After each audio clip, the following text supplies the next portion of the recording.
Vortex. All of the jalapeno poppers got eaten. Isn't that amazing? This is my first cup of coffee in like 2 months.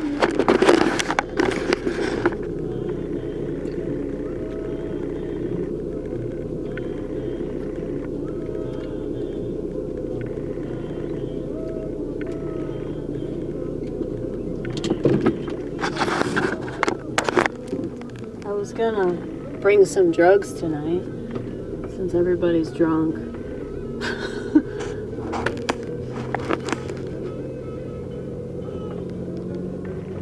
But what's really cool and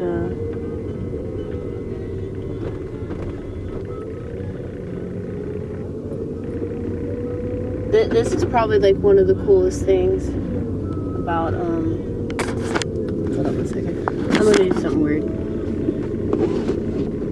I'm gonna do something really weird. Hold on. Since I've gotten 3 tickets for this thing. There we go. Hopefully we won't see any police on the way home. It's like almost 4:20 in the morning. And I just left my church. How cool is that? Anyway.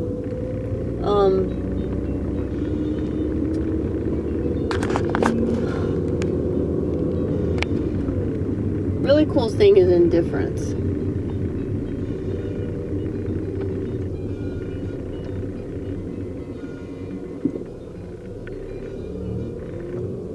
Like the thought popped in my head a few weeks ago that, you know, since we're celebrating Pascha, we're celebrating like the breaking of the fast. I was like, you know, you could bring some drugs and that'll be fun. And I totally forgot. So obviously it wasn't that important.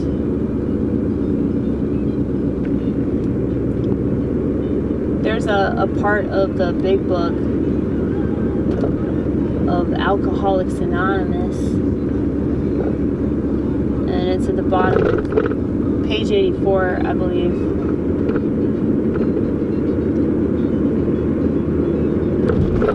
People that are like really like well versed in the program, like they always know like the page numbers because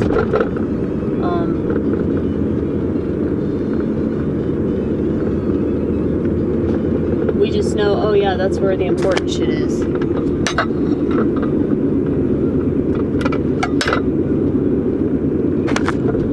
That sound is annoying me. Hold on one second. I get so easily annoyed. Shut the fuck up. Okay. Anyway.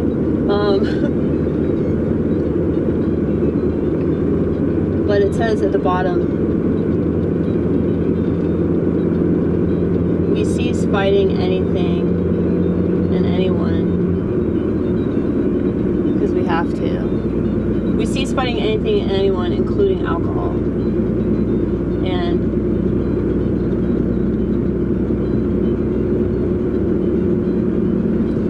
it's all about like how you're not even worried about that anymore, you know? And I think that's just true of a lot of things. Like the more you grow in your spirituality, the less you feel the need to like fight certain things, like including you know, other habits that you might have that aren't very good for you. Like I know, like when I first tried to stop smoking pot, it was like such an ordeal, and I was just so in my head about it, and I kept beating myself up. And then it kind of occurred to me, like, you know, you're probably just making this worse. Like you're probably just prolonging whatever this phase is, you know. And so this last round of pot usage, I was like, you know, maybe you should just accept it. And then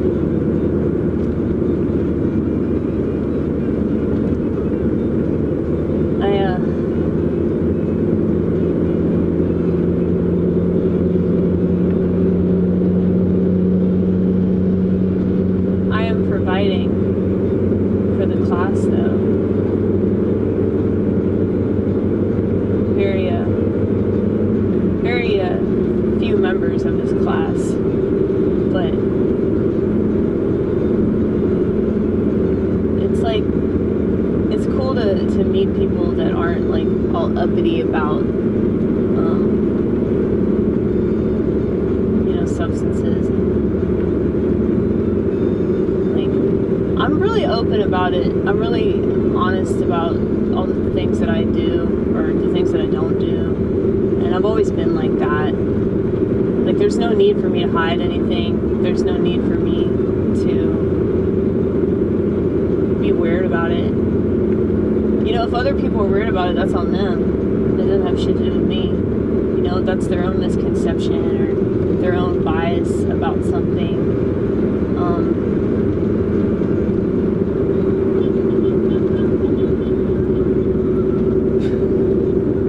That was my church friend honking at me. I wonder if she knew I was shooting a video.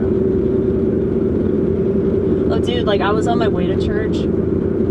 This actually happened before I shot the last video. And my friend Caden, my coworker at Steak and Shake, he was meowing at me. I just so happened to have my window rolled down too, and he was meowing at me because he lives in this town. And I had my veil on, and I was yeah, I'm going to church. I'm going to be there till 4 a.m. And he was well, that sounds like a party. And that's so cool, when you can converse. I'm sure anybody that has ever conversed in a car with the car next to them, that's just amazing. It's just amazing. And we should be grateful for moments like that. Because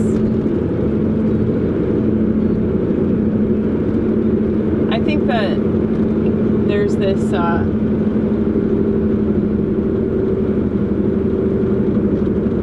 definite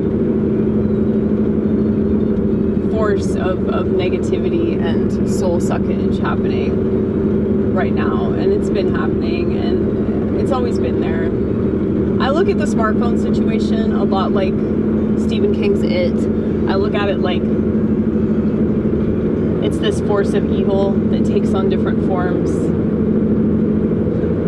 So if you wanted to compare and contrast that evil child-killing clown to this evil device that's destroying everyone's attention span, I guess something that I'm naturally good at is parables or metaphors or whatever, coming up with good analogies to describe situations and human behaviors and things like that. But yeah, I think it's always been around. I think that those forces of soul suckage have always existed, but they've taken on different forms. And it's impossible to deny that that's what's happening. But at the same time, I think that part of their plan is to just have everybody hyper-focus on that and think that that's all that's happening. And that's just not true, Because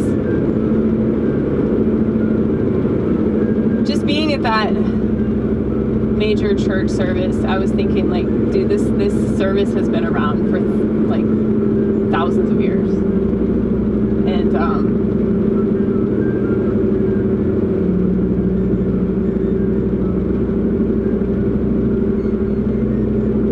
ongoing tradition that people of all generations have celebrated and continue to celebrate, and that's just a really amazing thing. And here all these people gathered together, and they all have a smartphone device, but I'm probably the only one in that church that didn't have a smartphone device. But we're all part of this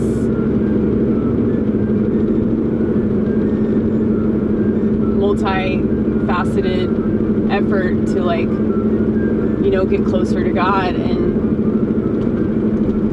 participate in the life of Christ. So it's not just about worship, it's participation. if I can make any case for the orthodoxy, it would be that. Because it's one thing to read the word, and it's one thing to be inspired by that, but it's another thing to actually like really participate in that experience, because it is an experience. And so and I know that there are like varying degrees of that.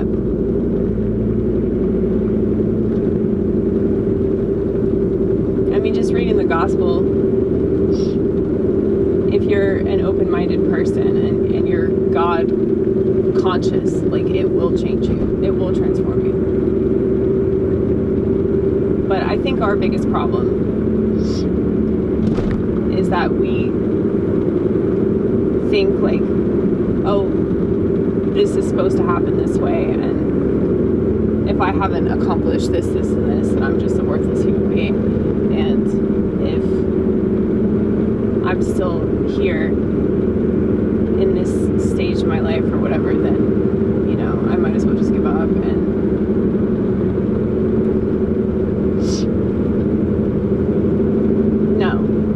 no, that's not what that means. Like, I'm being humbled by that realization more and more, because like I do have that tendency to get wrapped up in the self-pity, or wrapped up in that, the ego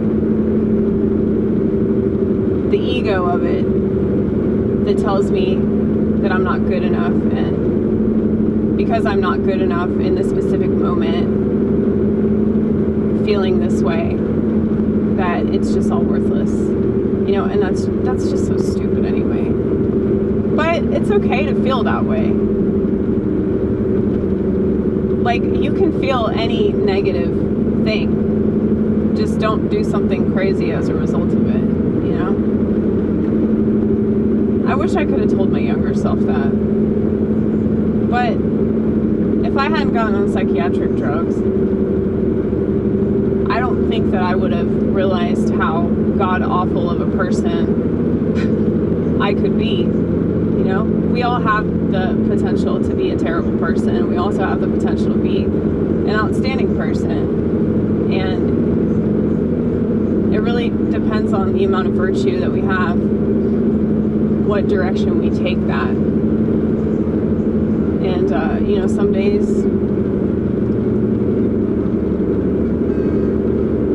days I do things that I don't want to say I'm proud of it, because it's not. I don't understand pride. I've never understood pride, and that was long before the gay shit came about. It's like, I just think that if you believe in God, like, there's no reason why you should take pride in anything, because like, you are able to accomplish things because of God, because God gave you the strength.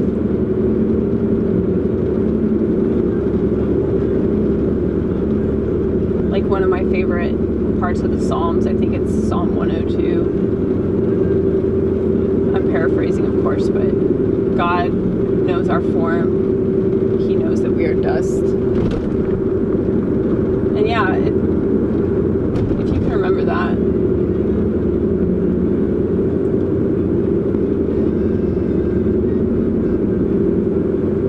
If you can remember the fact that it was God. There's another psalm, I totally forgot this psalm, but it's God made us, not we ourselves.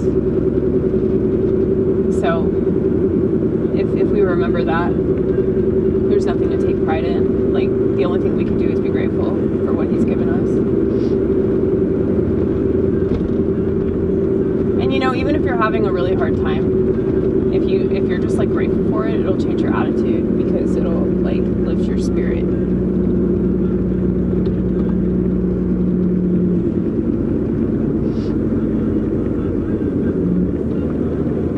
But I understand that that's easier said than done. Like,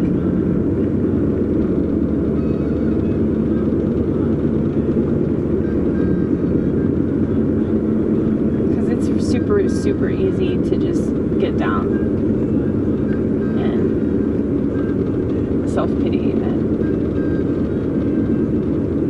and then that leads you to a place of bitterness.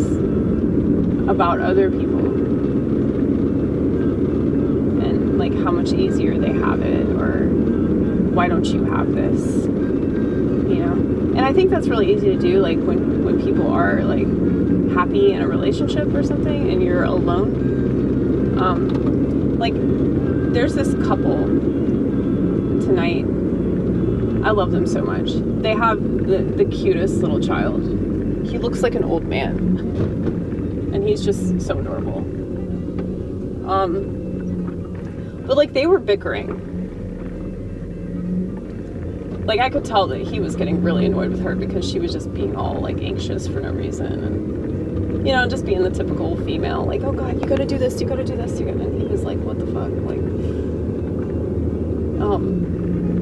but then they got over it, and then they were like being really sweet and affectionate to each other like 15 minutes later. And I'm just really happy that people have that. You know, I'm really happy that, you know, there's some people that have that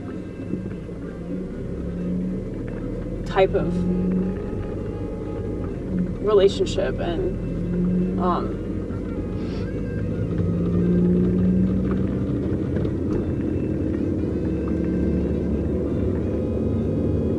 but yeah, I think that like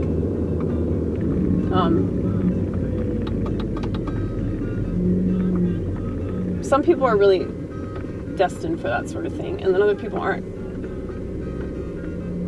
And I really believe that like if that's supposed to happen for me, it'll happen for me, and there's nothing that I can do to stop it because it's God's will, you know? And the more that I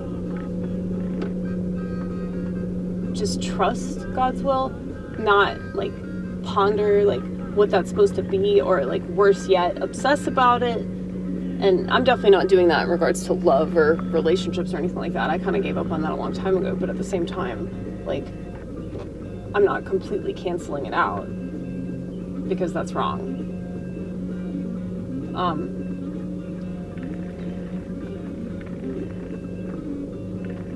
But yeah, like, I know I say this a lot and it's kind of trite, but you know, trusting the process involves just continuing on, and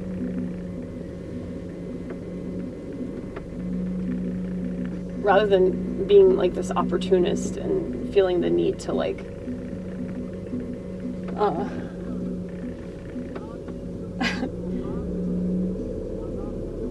take life by the throat, you know? That reminds me of this SNL sketch with Chris Farley, with I think Matt Foley. You know what I'm talking about? It's like one of the most famous SNL sketches, and it's definitely one of the most famous Chris Farley sketches on SNL. But it's like, he's like a motivational speaker or something. Anyway, I need to watch that again because it's so funny. If I'm ever in a terrible mood, I should just watch Chris Farley. Anything.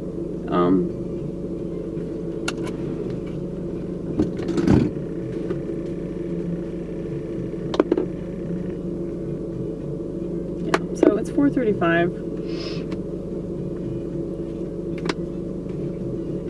And I probably should go to bed. Will I do that though? Will I do that? I mean, I do have a cup of coffee in my hand.